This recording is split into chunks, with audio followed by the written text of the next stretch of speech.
Hi, everyone. I am Marissa Veely. Welcome to our monthly town hall. For those who don't know me, I am RBA Certification Director. We are lucky today to have Kyla Torrey here from Fair Kitchens. I'm really excited about collaborating with Fair Kitchens and their mission to create a more sustainable work culture. I think everyone can relate to this culture of kind of burnout and long hours in the hospitality industry, and hopefully we can partner with Fair Kitchens to promote a more sustainable work culture in our industry. So I'm gonna pass it to you, Kyla, to introduce Fair Kitchens and take it from there. Amazing. Thank you so much, Marissa, for having me, for having Fair Kitchens, the opportunity to be able to introduce this to the whole network.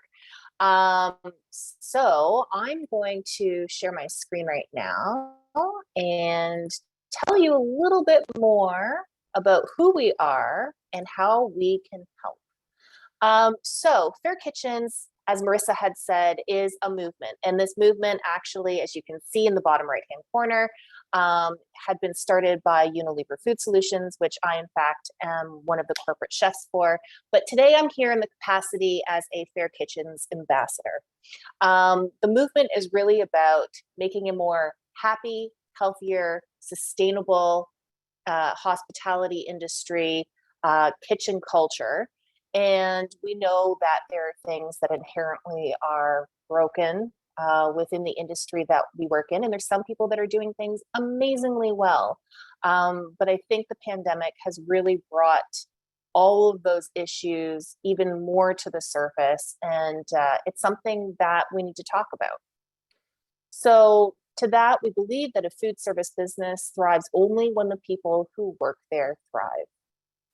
And we did a study in 2017. So again, this was funded by Unilever Food Solutions for the Fair Kitchens movement. And it was very jarring to actually see these numbers, even though it was things that we already knew were happening. This was a global survey. So again, getting a nice basis from around the world, but it was very consistent what we were seeing. So 74% felt sleep deprived to the point of exhaustion. 63% reporting suffering from depression, which of course is something that we're even talking about more and more these days with regards to our mental health.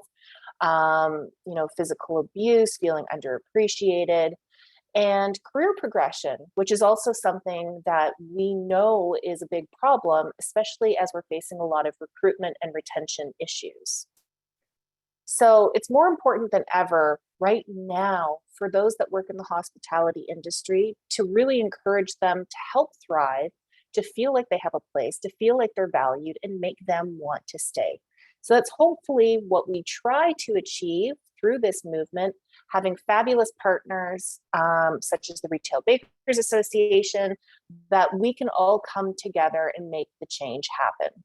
So this is Fair Kitchens. We launched it in 2018 in North America. It is a global movement. And I'm going to show you a little clip that talks about it just a little bit more. The issue for chefs is that they've had the role that defines them just pulled from under them like a rope. And I think there's been a real sense of almost grief and loss.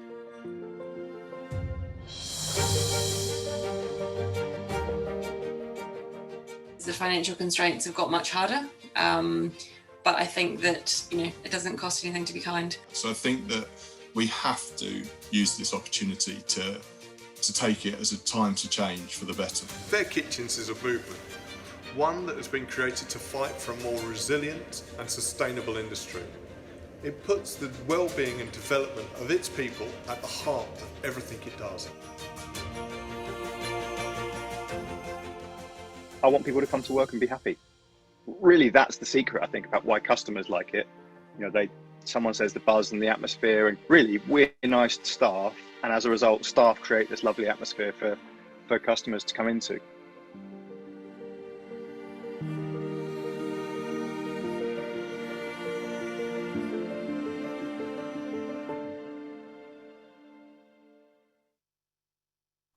So as you can see, there's a very lofty task for us to take care of here. But again, if we all do it together, I'm sure that we can make the changes. And on these 3 pillars are really what the movement is based on: an inclusive industry-wide movement to better the lives of operators around the world, which means 17 million restaurants, opening a conversation around the unhealthy working conditions in the industry and needing to call for that change, and making for a healthier culture, which is a healthier business, and aiming to raise the standards of our industry. So again, it's not just addressing things that have happened in the past or that are currently happening, but how do we change it for the best so that as we move forward, we continue to grow and continue to make it a very accepting industry where talent can really be cultivated and appreciated. So it goes beyond just bringing awareness. It's lovely that we talk about this and that we want to do all these amazing things, but we also pride ourselves on the fact that we're continually adding solutions and tools and resources to individuals such as yourselves, small businesses, large businesses, employers and employees alike. And as we said in the video, everybody in the hospitality industry, so even people that are working front of house, can take advantage of a lot of these tools. The first that we have here, this is just a little snapshot of what we have. The left hand side is our Teams poster. So Teams is our code, and it really is a reminder and a conversation starter for something that you can have in your workplace that reminds people about those values of talking openly and exciting passion, acting as one team and making time for each other, and generally just saying that somebody has done a good job. And there's a lot behind that on how to continue those conversations as well. The other thing we have here in the middle is a variety of different short videos that are from chefs from around the world, owners, employees, talking about their experiences, their best practices, really being able to address the issues and normalize a lot of conversations as well that might be more difficult to have. And then we also have some more specific resources. So whether it is about diversity and inclusion or mental health, which again, we dig really deep into, even having a handbook from a clinical psychologist that we worked with that can help an employer identify certain behaviors or something that they may see an employee that might be kind of an aha moment to say, like, how are things going? Because there may be something else going on. And so that's exactly it, is that we don't expect all leaders to be experts in every single facet of things that will make their team successful. And that's why we engage with the experts to then give you those resources. So this is a deeper dive into that Teams code that I talked to you about. And as you can see, each of them stand for something, and it stands for a lot. And I think it's very important. One of the things, of course, that we had talked about was bringing awareness, but talking openly. So, making sure that somebody is comfortable enough to say when things aren't going well, and vice versa. Exciting passion. So again, that comes back to that recruitment and retention part. And we do have a lot of resources around that as well. Acting as one, again, regardless of where you come from or who you are or what your background might be, making sure that everybody feels included. And we have a lot of tools and resources that can help drive conversation and kind of help people feel comfortable making that happen. Making time. So again, we know that this can be very difficult in the industry that we have, but making time for breaks. So it's not just that emotional part of things or the mental part of things, it's also the physical aspect that we need to be hyper aware of. And then also just saying that somebody did a really good job. And, even though we may think it sometimes, if you're in a leadership position, or even just to a fellow team member, making sure that we articulate it and we communicate that makes all the difference in the world and is huge. So you can see some of those other resources that we have. An Hour for Us is a guidebook on how to start some team conversations. So again, if somebody doesn't feel quite comfortable doing that, and they want to make sure that their team is really cohesive. We can help guide you through that. Health and well-being check-ins. So again, an anonymous way to get feedback from your team on how people are doing, because obviously sometimes people aren't comfortable being so vocal about it. And then resources and support for the LGBTQI community as well. So again, it really does cover, and this is just a snapshot of all the resources we have. So our ideal, our ideal ambition, what we're hoping to achieve at the end of this too, and again, remember, we just started in 2018, is that Fair Kitchens in itself will be recognized as almost a certification or a kite mark for restaurants, bakeries around the world, so that, you know, when an employee is looking for a new place to work, they can see that and say, you know what, I know that this will be, you know, a good employer, that they value things like my mental health, my physical well-being, and a variety of other things that may be important to that particular person.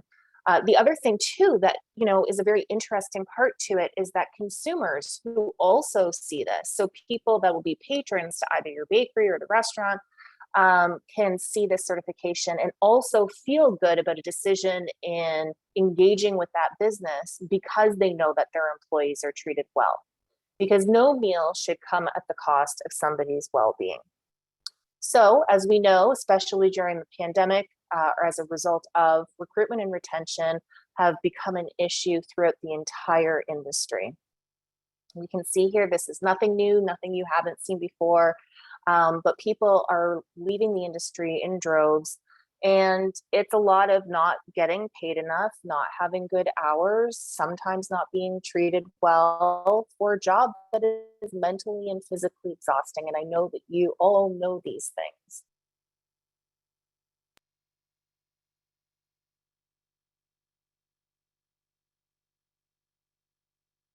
Change starts on the top. One of the resources that we actually from this was the. Sorry, you're just breaking up there a little bit. You're okay now. Oh, okay. Yep. Thank you. You gotta love technology. Yep. Oh, can you still hear me now? Yep. I don't know what's happening. I'm seeing something different. Hold on. Okay. There we go. I'm back. Thank you. No problem. Just a little blip. I thought things were running too smoothly. We just needed that to happen. So our leadership training, so our principal partner on this is the Culinary Institute of America, and this is free global training online.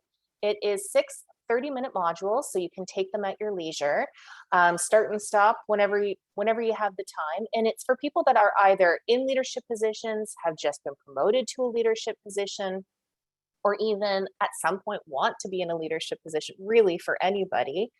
And the idea behind it is that these modules really delve into important topics that a leader should know to help run a fair kitchen. And at the end of this, you can take an assessment, and once you do that assessment, you actually get a certification from the Culinary Institute of America. So it's nice to have that backing of that institute with us. And let me just show you a little bit more about what exactly you could find. So you can see the different modules breakdown here. I know I said 6. The first one here is just kind of an intro one, so I'm not a liar. No, but we have self-awareness and self-management. Communication, as we're talking about, is recruitment and onboarding. Diverse talent, well-being, and crisis management. And, you know, these are the things that are very well-rounded. We will continue to also add to these modules. And those that are leading these modules are really experts in the industry. And we have taken, you know, different experiences, again, from around the globe, which I think just enriches it that much more.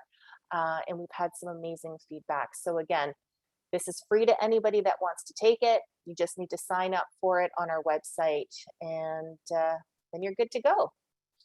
The other initiative that we've been working on this past year has been about supporting women in the workplace, and more specifically, women of color. And we did that by putting together this group, and this was across North America. We ended up deciding on calling ourselves We Chefs, so Women Empowered Chef. And you can see that, there's a lot of different backgrounds here with regards to small business owners, some manufacturing or distribution chefs, owners of restaurants. So varied experience. And the idea of what we were trying to achieve is, how can we make it more possible for women and women of color to obtain leadership positions within the industry, because it is something that is not that common, and either it's through being discouraged or feeling discouraged, and we wanted to make sure that we actually came up with something tangible, to be able to help other women in the industry, women that are currently working in the industry, but of course future generations that may be kind of on the fence about moving forward, because there is an idea of what the industry is, or what them as women are going to have access to. And so we created this survey, which is focused on employers and employees. And I'm going to play a little clip again, just to, you can hear it from the women of the group about what they want to achieve through this survey, and as a result, creating some tools that can help the industry.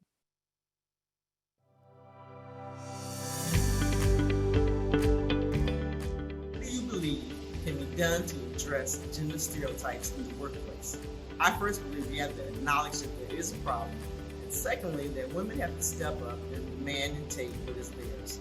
I believe that in order to eradicate stereotypes in our industry, we need a culture shift, a true transition. Some actions we can take are allowing for a more flexible schedule, tailored roles for both kitchen and higher management, mentorship, and highlighting the great role models in our industry. Make a difference with those stereotypes, make a difference with the workplace culture by bringing that fresh, fabulous attitude to the table. Attitude has so much to do with how you're seen, the flavor that you leave in your scenario, and the mark that you leave on whatever you do in this industry. So please go to our website or follow us on our Instagram at We Are Fair Kitchens, and you can see a link for the survey. It will be up for as long as we possibly can, so we get as much feedback as possible. And again, as I said, as a result, once we truly understand where the need is, we will then move forward with creating solutions and guidelines and handbooks that will hopefully help tackle a lot of these things that these fabulous women were talking about. We're so grateful for their participation. So that being said, that is the Fair Kitchens movement in a nutshell. I am so appreciative for everybody's time. Again, please visit us at www.fairkitchens.com or Instagram at We Are Fair Kitchens, also on Facebook and LinkedIn. And again, everything, all the resources and tools are free, available to anybody at any time, and also open to lots of suggestions and feedback that you might have to really help us make the positive changes that we want to. So thank you so much. Thank you, Kyla, for being here. It's fantastic. Thank you so much. I do have a question. What do you recommend? What advice would you give to young people coming into the field? Of course, you can talk to managers, but what would you say to someone new in the industry and what they should be looking for in a workplace and how they can navigate that? I would say, first off, as soon as you can, find a mentor. I think having somebody that has been in the industry that you really connect with, and that's the thing, right? You've got to make sure that you can connect with this mentor. And there's a variety of different ways. They could do that through your association. They could do that, through their schools. With having that, you can also learn the experiences, learn how to navigate potentially what to expect, because of course, change is going to be slow. It is difficult, though, to really identify where the good workplace is going to be. So if you're just coming out of school and you're looking for a place to work, absolutely ask around. Ask people that, if you know people that currently work there or don't, and try reaching out to them and see what their experience is like. But also know that there's so many possibilities too. And at least, from my side of things, how I ended up becoming a corporate chef with Unilever, I didn't even know that was a job. And there's so many different things to do in this industry. So I think just doing your research too, but I think the mentor thing is number one. Yeah, I think that's great advice. We have a lot of students coming through our Bakery X program, and all the students get certified for their certified journey baker. So that's great advice for that group within the RBA. Yeah. Thank you. Yeah. And also for anyone listening, we have, if you go to the RBA website and go to the resources tab, that's another way you can find Fair Kitchens as well to do that training, which I think is fantastic. It is. Yeah. Everyone should do it. Like I said, regardless of whether you're because I had a lot of questions after we first launched it about like who can do it, how much does it cost? I'm like, anybody, nothing. Right. Like, everybody should be available doing to it. everyone. Just, everyone should do it, and it's free. Exactly. Anytime you want, you know. It's just, you know, there may be some stuff that you already know that people are talking about in there, but I feel like there's always like an aha moment of like, oh yeah, that makes sense. At least that's what I got from it. So I hope that people do engage with it. Well, thank you again for your time and for sharing this great information and this resource with us. And we look forward to partnering in other ways moving forward. Thank you so much. I really appreciate this time to be able to share it. And then I would say if anybody wants to connect with me directly, I'm offering you up, Marissa, but like to connect us. But I love hearing from everybody. I love to, you know, get any feedback or insights. Again, this is going to be a continual process to make this change, and we're only stronger doing it together. So thank you so much for your time and the opportunity. Absolutely. Thank you.